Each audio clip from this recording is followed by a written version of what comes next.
먼저 말씀을 시작하기 전에 제가 감사의 말씀을 드려야 나중에 까먹는 일이 안 생길 것 같아서 먼저 감사의 말씀을 드리도록 하겠습니다. 저는 이 샬롯 노스캐롤라이나를 처음 와보는데요. 너무나 친근하고 고향 같은 그런 포근함을 얻게 됐는데 왜 그런가 생각해 봤더니 아마 우리 여러 성도님들의 사랑과 또 포근한 그 미소 때문에 그런 것 같습니다.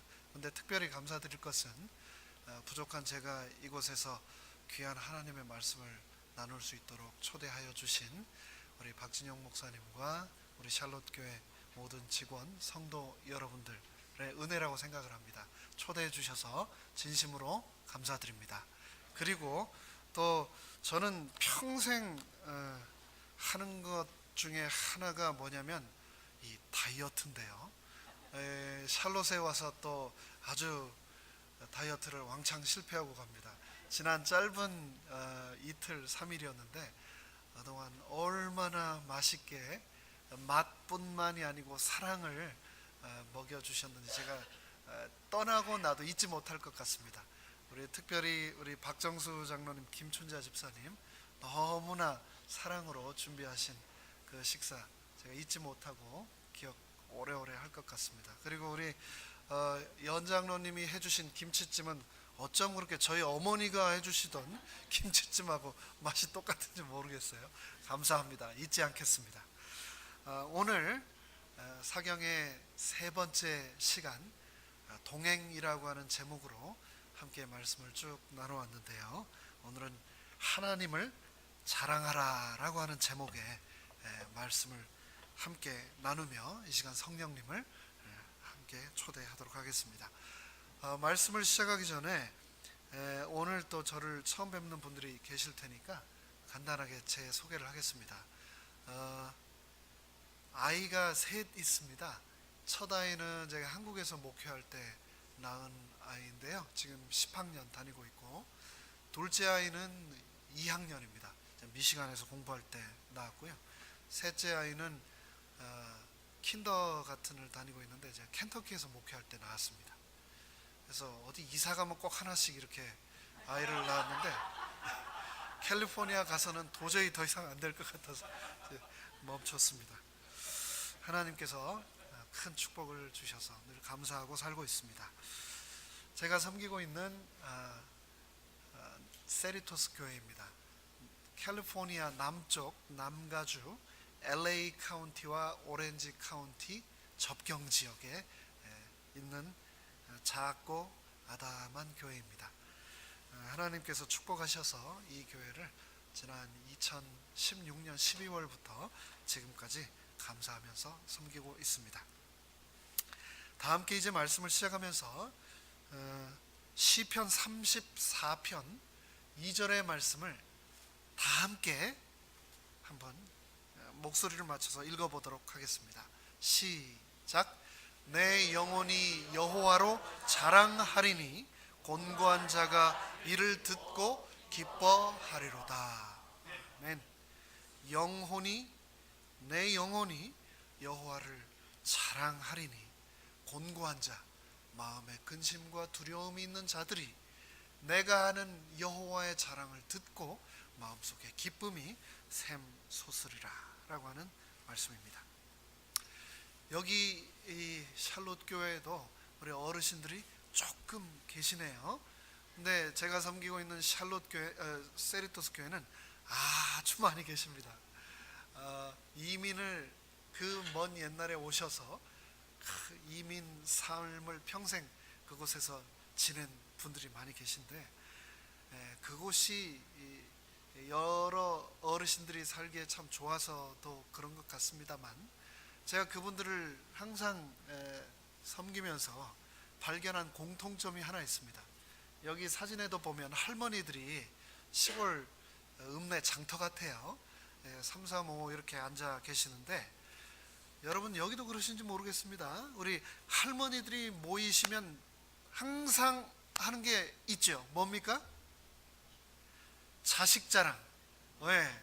할머니들이 모이시면 항상 자식 자랑을 하시는데 네 할머니가 모이셔가지고 자식 자랑으로 수다를 떨고 있었다고 합니다. 첫 번째 할머니가 이렇게 말을 했습니다. 우리 아들은 교회 수석 집사야. 우리 아들이 없으면 교회가 안 돌아가. 이제 자랑을 하시는 거죠, 신나서. 그랬더니 옆에 있던 할머니가 우리 아들은 장로야, 장로. 교인들이 얼마나 장로님 장로님 하면서 따른다고. 그랬더니 그 옆에 있던 할머니가 끝나자마자 뭐라고 얘기를 했냐면 우리 아들은 미국에 있는 교회 목사야, 목사. 얼마나 목사님 목사님 하면서 교인들이 좋아하는지 몰라. 그랬더니 마지막 이 네 번째 할머니가 그 옆에서 뭐라고 하시냐면 우리 아들은 교회 안 나가. 그런데 키도 작고 되게 못생겼어. 그런데 이상하게 사람들은 전부 다 하나같이 이렇게 말하대. 오 마이 갓. 이 할머니는 혼자 생각에 집사님 장로님 목사님 하다가 자기 아들 보고 사람들이 갓 하니까 좋은 건 줄 알고 자랑을 그렇게 하신 겁니다. 사람들은요 누구나 다 자랑하고 싶은 본능이 있나 봅니다. 그런데 그 자랑하는 것을 잘 들어보면 그 사람의 가치관을 알 수가 있습니다.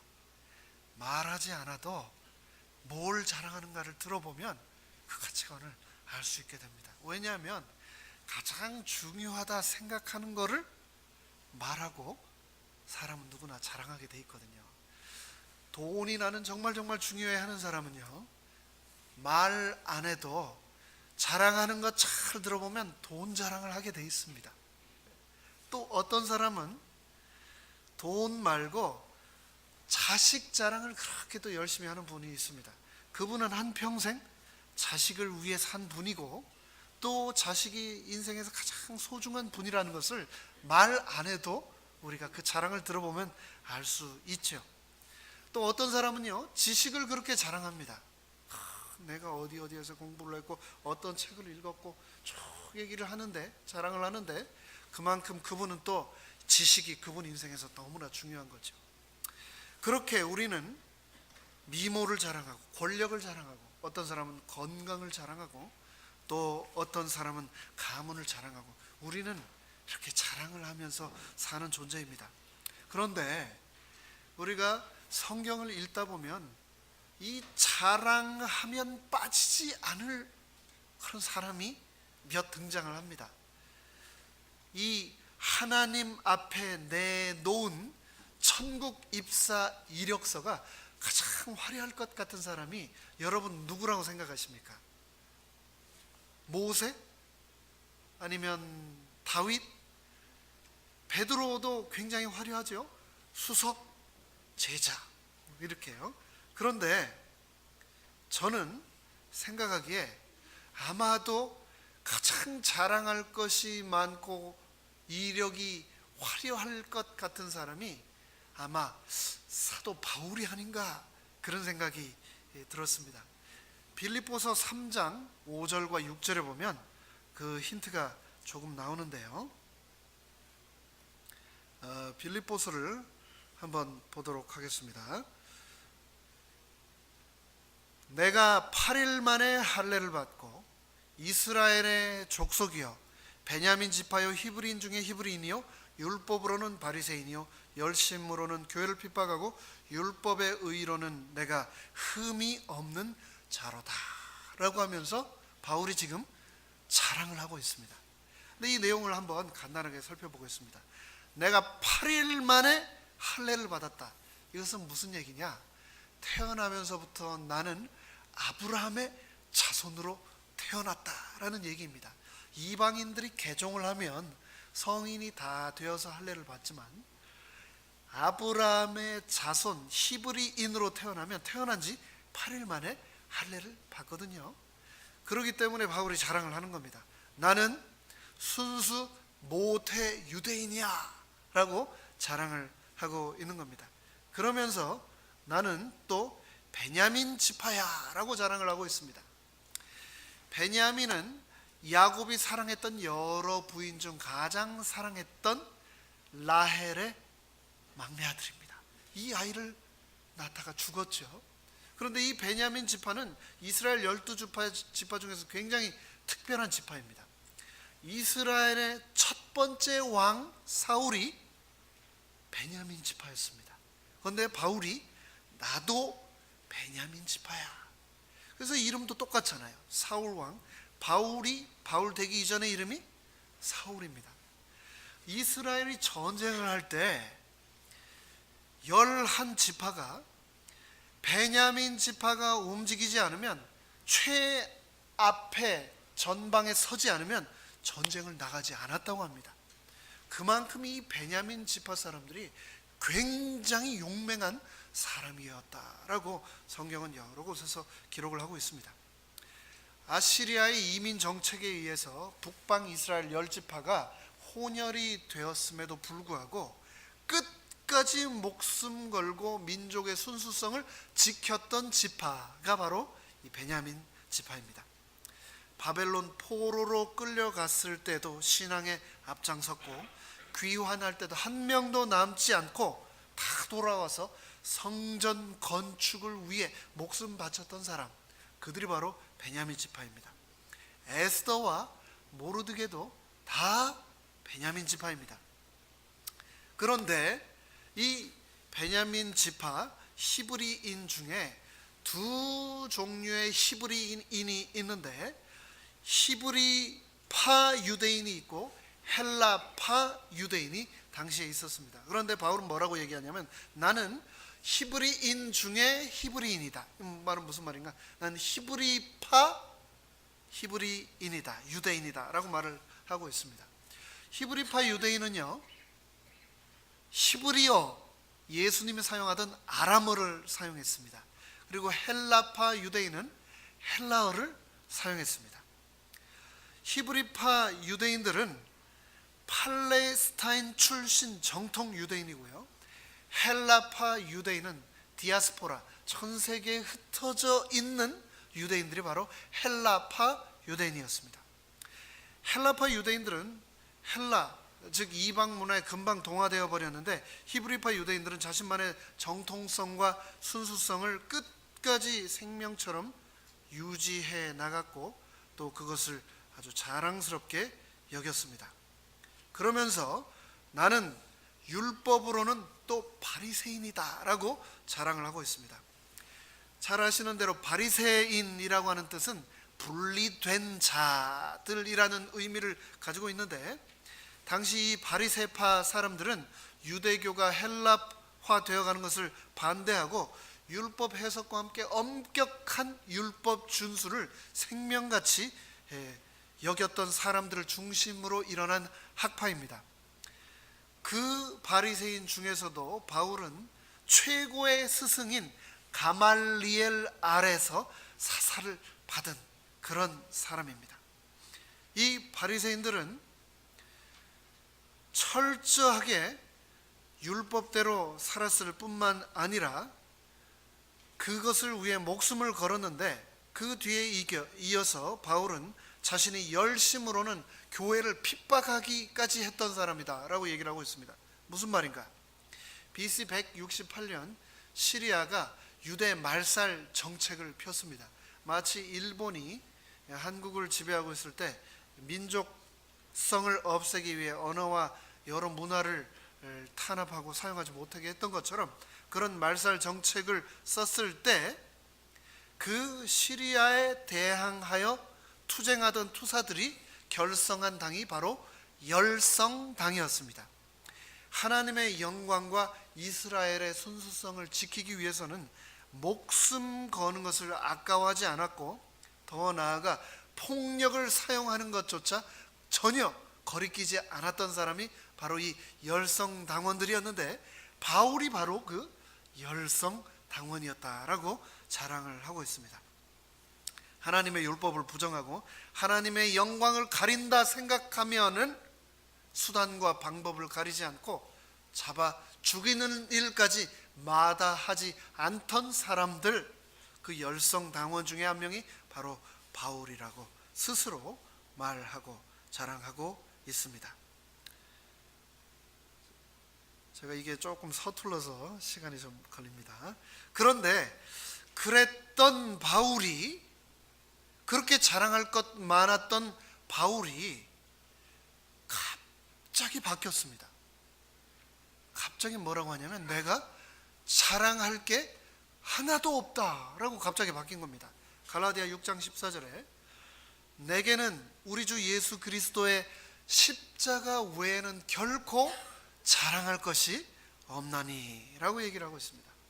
그렇게 자랑할 것 많았던 바울이 모든 것을 다 배설물로 여기며 나에게는 더 이상 자랑할 것이 없다라고 인생의 가치관이 바뀌게 된 결정적인 사건이 있었죠. 바로 다메섹 도상에서 누구를 만났습니까? 예수님을 만나면서 바울은 자신이 이제는 더 이상 내가 자랑할 것이 없다라고 말을 하게 된 겁니다. 내가 여태까지 자랑하면서 살았던 그 수많은 것들이 이제는 아무 의미가 없다는 것을 내가 깨달았습니다.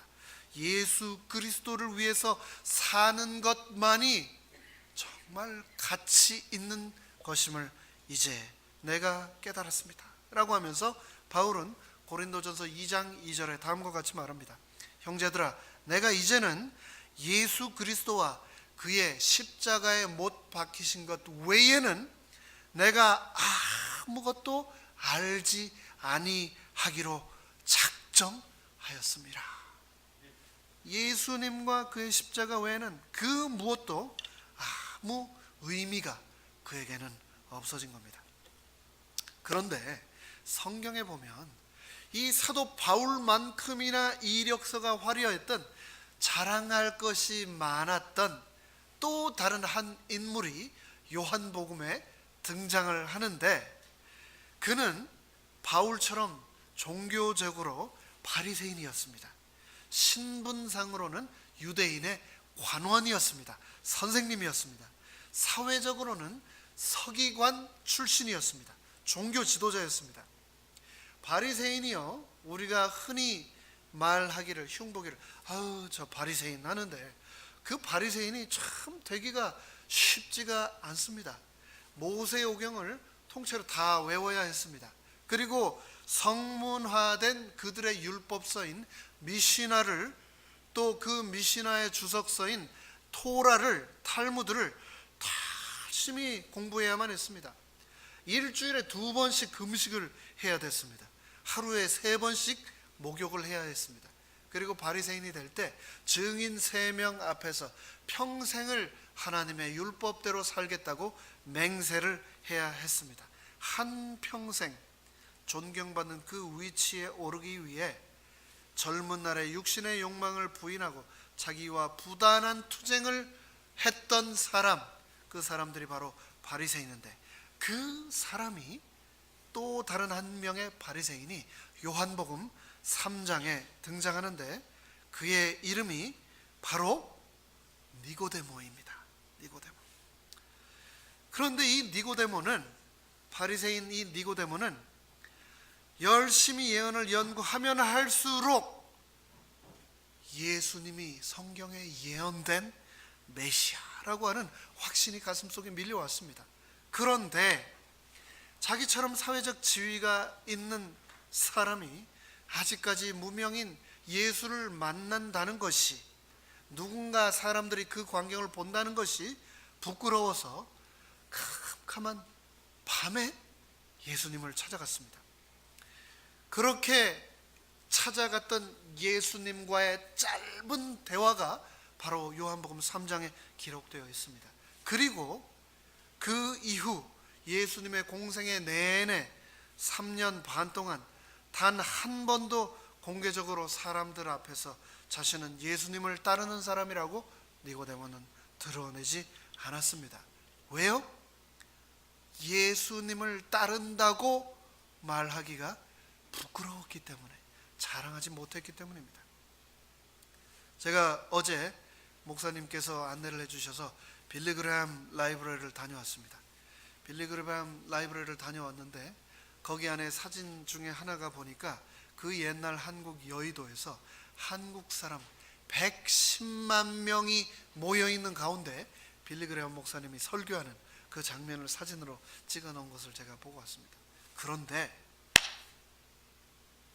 예수님께서는 110만 명이 아니고요, 5,000명도 아니고요, 12명의 제자도 아니고 바로 그 단 한 사람, 니고데모 앞에서 이 인류 역사에서 가장 유명한 한 말씀의 설교를 하셨습니다. 바로 그 단 한 사람을 위한 말씀, 하나님으로 시작해서 영생으로 끝나는 16단어로 만들어진 말씀, 성경 66권 전체를 압축해 놓은 말씀, 그리스도인들이 가장 사랑하는 말씀, 그리고 심지어 크리스찬이 아닌 사람들까지도 외우는 말씀, 죄로 인해 죽을 수밖에 없는 우리들에게 영생을 위해 내려주신 하나님의 처방전, 바로 요한복음 3장 16절의 말씀을 주셨습니다. 하나님이 세상을 이처럼 사랑하사 독생자를 주셨으니 누구든지 그를 믿는 자는 멸망치 않고 영생을 얻을 것이라고 하는 이 말씀을 바로 그 단 한 사람, 니고데모를 위하여 예수님께서 주셨던 겁니다. 우리가 잘 아는 것처럼 이 지구는 시간당 1600km의 속도로 지축을 중심으로 자전하고 있습니다. 1600km는 정말 굉장한 속도지요. 그런데 만약 이 지구가 자전의 속도를 10분의 1로만 줄인다면, 그래서 지구가 160km로 자전을 한다면 밤과 낮의 길이가 10배 길어지게 됩니다. 그렇게 되면 낮이 120시간, 밤이 120시간이 될 텐데, 만약에 그렇게 되면 낮에 모든 식물들이 다 타 죽어버릴 겁니다. 그리고 밤에 그 추위를 이기지 못해 다 얼어 죽어버릴 겁니다. 그러나 지구는 지금도 어김없이 매 시간 시속 1600km를 유지하며 여전히 우리에게 24시간의 하루, 밤과 낮을 주고 있습니다. 태양과 지구는 지금도 너무나도 정확한 거리를 유지하며 돌고 있습니다. 조금만 더 가까워지면 우리가 다 타 죽어버리고, 조금만 더 멀어지면 다 얼어 죽어버릴 텐데, 너무나도 정확하게 지구는 그 거리를 유지하면서 태양의 주위를 돌고 있습니다. 한 장학사, 여러분 학교 다닐 때 장학사가 학교를 찾아오셨을 것 같은데요, 기억하시나 모르겠습니다. 한 장학사가, 스쿨 인스펙터가 학교를 방문해 가지고 비스듬히 기울어져 있는 지구본을 가리키면서 학생에게 물었습니다. 지구본이 23도 기울어 있죠. 지구가 이 지구본, 기울어진 지구본을 바라보면서 장학사가 학생에게 물었습니다. 학생, 이 지구본이 왜 기울어져 있지? 그랬더니 이 학생이 깜짝 놀라면서 제가 안 그랬습니다 라고 이 학생이 대답을 했습니다. 그러자 이제 그 얘기가 너무 어이가 없으니까 장학사 선생님이 담임 선생님한테 가서 이렇게 얘기를 했습니다. 선생님, 아예 애들을 어떻게 가르친 겁니까?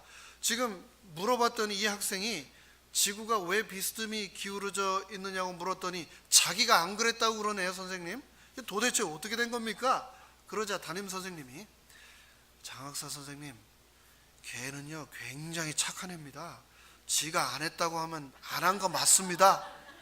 그러자 이제 장학사 선생님이 교장 선생님을 쫓아갔습니다. 그래서 교장 선생님에게, 교장 선생님, 어떻게 아이들을 가르치고 계신 겁니까? 쭉 자초지종을 얘기를 하자 교장 선생님이 이렇게 얘기를 하셨다고 합니다. 아유, 장학사님 잘 아시면서 뭐 그런 말씀을 하십니까? 메이드 인 차이나가 다 그렇죠 라고 얘기를 하셨다고 그래요. 근데 메이드 인 차이나라 지구가 기울어진 것 아니죠. 하나님이 놀라우신 섭리로 우리를 희처럼 사랑하사 23도 기울게 하셔서 우리에게 아름다운 사계절을 주셨습니다. 이처럼 사랑하사 이 모든 일들을 이루어지도록 하나님이 하신 겁니다. 우리가 잘 알듯이 지구는 우주에서 굉장한 별이 아닙니다. 정말 보이지도 않는 티끌 같은 먼지 같은 태양계의 작은 별이지요. 그런데 그 조그만 지구에 온 우주의 왕이셨던 그분께서 친히 인간의 육신을 입고 오셨다는 겁니다. 이처럼 사랑하셨다는 말씀, 그 말씀을 이렇게 성경은 기록을 하고 있습니다. 1988년 하면 여러분 뭐가 생각나십니까? 88 올림픽이 생각나시죠? 바로 그 해 10월 얘기입니다. 제가 살고 있는 이 캘리포니아, 특히 서던 캘리포니아는요, 고래들이 많이 옵니다. 그래서 이 바닷가에 가면 웨일 워치 투어가 있어요. 배를 타고 고래들이 물을 뽑는 광경을 보는 투어가 있습니다. 저도 얼마 전에 아이들과 함께 한번 갔었는데, 이 고래들이 겨울에는요 먹을 게 많은 곳으로 여행을 갑니다. 그곳이 어딘가 하면 알래스카예요. 알래스카까지 올라가는 겁니다. 그런데 그해 10월 달에 고래 3마리 이 가족이 먹이를 찾아 알래스카까지 갔는데, 알래스카에는 육지로 깊이 들어온 이 바닷물이 있는 곳, 베이가 많지 않습니까? 그래서 베이 한 군데로 들어가서 이 고래 3가족이 먹이를 많이 먹고 그곳에 지나고 있었는데, 그 해에 유독 추위가 빨리 왔습니다. 그래서 얕은 물들이 얼어버리고 말았습니다. 물에 사는 고래가 어온다고 그게 무엇이 문제인가? 여러분 아시죠? 고래는 아가미로 숨을 쉬지 않고 허파로 우리와 같이 숨을 쉽니다. 물이 얼으면 숨을 쉬지 못하고 질식해서 죽습니다.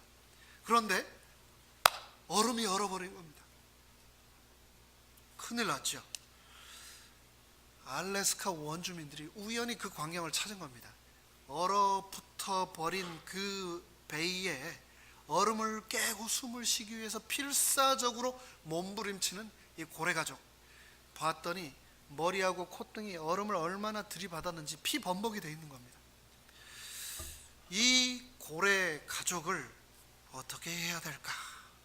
처음에는 원주민들이 아이고 너무 이게 보기가 안 됐다, 고통스러워하는 모습이 너무 보기가 어렵다, 그냥 빨리 죽여줄까 하다가 이 원주민들이 모여서 그래도 한번 살려보자 하고 얼어붙은 얼음을 깨면서 숨을 쉬도록 도와주었습니다. 그런데 그렇게 체인톱이 있으면 체인톱으로, 또 없으면 작대기라도 가지고 나와서 얼음 구멍, 막힌 그 숨 구멍을 막 뚫어 주었는데, 영하 50도가 넘는 알래스카에서 그 작대기로 그게 되겠습니까? 역부족이었죠. 바다까지 나가야 이 고래가 살 수 있는데 바다까지는 100km가 넘었습니다. 그 소식을 듣고 알래스카 석유기업 사장인 빌 앨런이라고 한 사람이 자기의 프루드베이에 정박되어 있던 바지선을 내놓고 큰 뉴스를 접한 레이건 정부에서도 전면적인 지원에 나섰습니다. 미군 헬기로 바지선을 끌고 와서 얼음을 깨려고 시도를 했는데 너무나 추운 혹한 때문에 결국은 그 배도 좌초되고 맙니다. 먹을 것도 부족하고 더 이상 숨을 쉴 수 있는 숨 구멍을 유지해 주는 것도 어려워서 결국 이렇게 고래들이 죽나 보다 했는데, 바로 그 순간 알래스카 주민들이 자원봉사자들과 함께 이대로 이 고래들을 죽일 수는 없다라 생각하고 60피트, 그러니까 180m 간격으로 바다까지 구멍을 뚫어주자. 그러면 숨을 쉬고 또 숨을 쉬고 해서 살아나갈 수 있도록 얼음 구멍을 뚫어주자 해가지고 이 사람들이 밤과 낮으로 구멍을 뚫기 시작했습니다. 그 광경을 TV에서 전 세계로 방영했습니다. 본격적으로 구출 작전이 시작되었습니다. 11톤짜리 트랙터를 이용해서 얼음을 깨고 헬리콥터로 5톤짜리 시멘트를 떨어뜨려서 구멍을 냈습니다.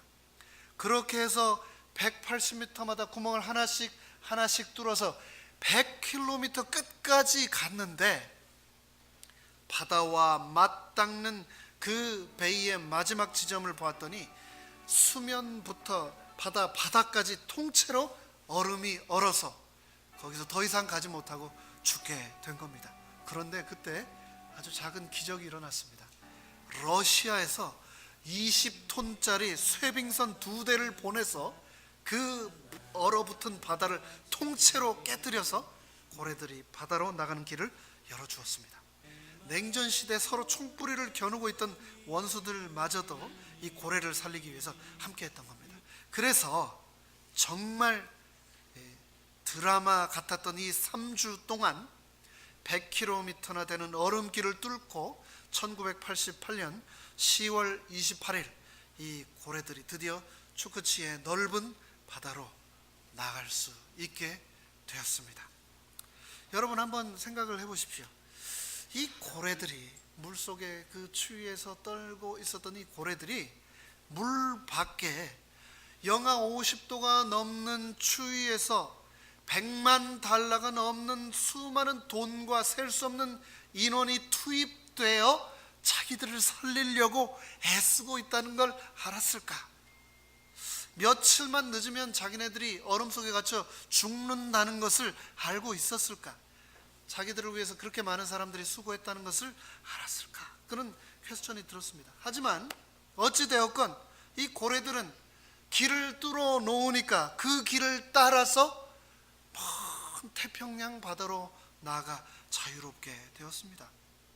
이 알래스카 고래들을 살리려고 인간들이 100km가 넘는 얼음의 구멍을 뚫어 길을 내었던 것처럼 성경은 하나님께서도 인간들을 위하여 바다 길이 아닌 하나님께서 만드신 영생의 길, 사망의 길이 아닌 생명의 길을 우리를 위해 내놓으셨는데, 천국의 길을 내놓으셨는데, 그 길이 바로 요한복음 14장 6절에서 바로 그 길이,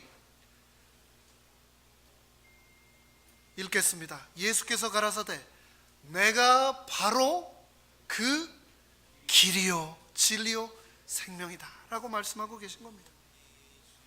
하나밖에 없는 독생자를 나의 생명길이 되라고 그분을 보내셔서 그분이 먼저 십자가의 길을 가시고 그 길을 따라 우리가 갈 때 생명을 얻도록 인도하셨던 겁니다. 여러분 미국 생활 오래 하셨지만 여전히 힘든 것 중에 하나가 영어 혹시 아니십니까? 배워도 끝이 없는 게 이 영어인 것 같습니다. 근데 이 영어의 특징이 뭐냐면 단어가 계속 생긴다는 겁니다. 새로운 단어가. 최근에 새로 생긴 영어 단어 하나 제가 소개해 드리겠습니다. T-Boing이라고 하는 영어 단어 있는데 들어보신 분들도 계실 겁니다.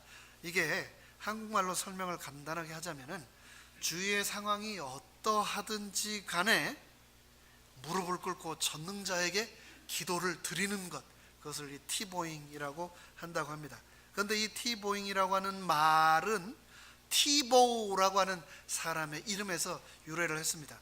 2008년 플로리다 대학 미식 축구팀을 우승으로 이끈 쿼터백이 바로 이 사진에 있는 팀 티보우라고 하는 청년인데, 이 티보우에서 티보잉이라고 하는 단어가 나왔습니다.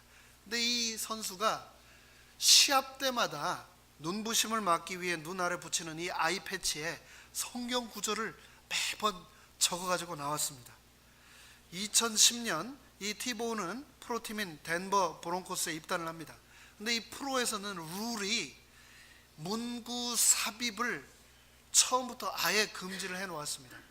내가 시합할 때마다 나의 얼굴이 촬영될 때마다 써진 성경절을 보고 사람들이 하나님을 믿어야지라고 늘 기도하며 시합을 했던 이 티보의 전도 방법이 막히게 된 겁니다. 그와 함께 이 프로에 나가게 된 티보도 이제는 티보의 쇼는 끝났다라고 많은 사람들이 이제 얘기를 했습니다. 그런데 프로에 나가서 이 아이패치의 성경절을 더 이상 쓸 수 없게 되자 티보는 어떻게 했냐면은 시합이 시작할 때마다, 시합이 또 마칠 때마다, 자신이 또 득점을 할 때마다 주위의 사람들이 뭐라고 하건 주위의 상황이 어떠하든지 간 상관하지 않고 무릎을 꿇고 전능자이신 하나님 아버지께 감사의 기도를 드렸습니다. 그 광경이 계속해서 TV 카메라에 잡혀서 전 미 지역으로 방영이 되었습니다. 2012년 1월 8일 결승전을 가는 관문에서 만난 강팀 피츠버그 스틸러스와 3쿼터에서 23대 23 동점이 되었고 연장전을 치르게 되었습니다. 그때 많은 해설위원들이 이제 팀 티보 시대는 끝났다, 무조건 달리기 빨리 해가지고 득점을 하곤 했는데 프로에서는 더 이상 먹히지 않을 거야 라고 얘기를 했는데, 이날 경기에서 티보가 10개 패스를 성공시켜서 총 316야드를 기록하고요, 그날 경기의 시청률이 31.6%가 나왔습니다. 그리고 그날 구글에서 요한복음 3장 16절이 무려 1억 2천 번이나 검색이 되며 많은 사람들이 이 경기를 본 후에 티보를 통해서 하나님이 살아계시다는 것을 내가 다시 한번 확신하게 되었다라고 말했습니다. 짧은 5분의 영상인데요, 다 함께 잠시 보시고 계속해서 말씀을 이어나가겠습니다. 잠시 영상을 보시겠습니다.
They're going to bring it.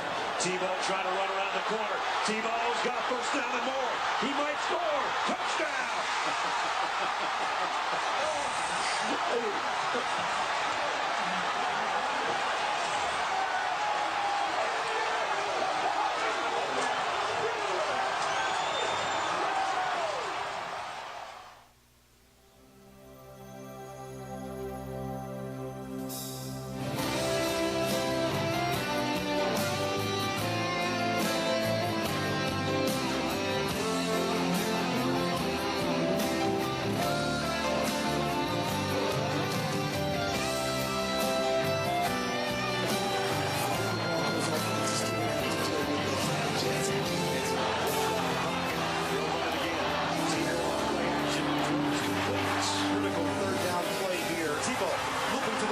Tebow on the move, 10-yard line, 5-yard line, it's Tebow time!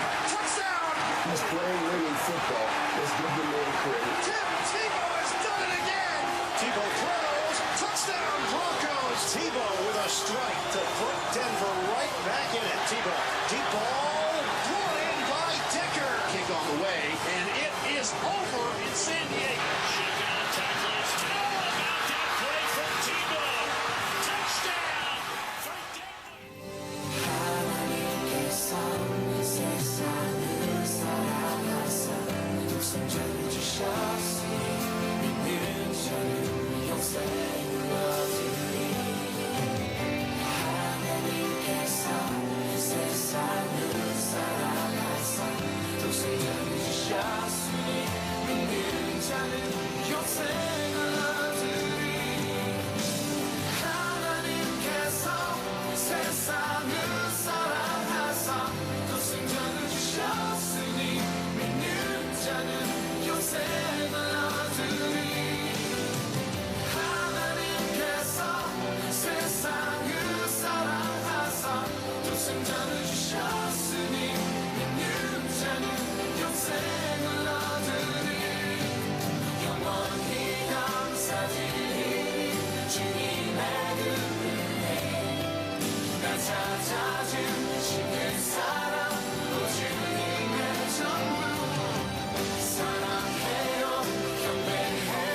우리가 자랑할 게 참 많습니다.